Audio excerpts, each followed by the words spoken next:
شايف آلاف الشباب اللي واقفين قدامك دول؟ شايف العدد المهول اللي قدامك ده؟ دول مش نازلين مظاهرة زي ما طلب منهم أنس حبيب اللي قفل السفارة عشان ينزلوا ضد النظام المصري، ولا اللي طلب منهم أو طلبت منهم حماس وقيادتها عشان ينزلوا للانقلاب على الجيش المصري والدولة المصرية والنظام المصري، ولكن كل الشباب اللي انت شايفه والآلاف دي رايحين عشان يقدموا في الكلية الحربية المصرية.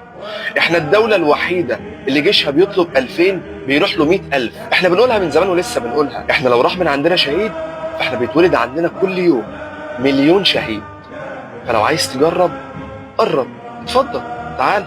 اي بني ادم على مستوى العالم تمام يفكر فقط ان هو يقرب على الحدود المصريه، سيكون الضبط المصري مفاجئ للعالم كله. من يقترب من الحدود المصريه لا يمنى الا نفسه، ليس بما هو معلن، بما هو غير معلن.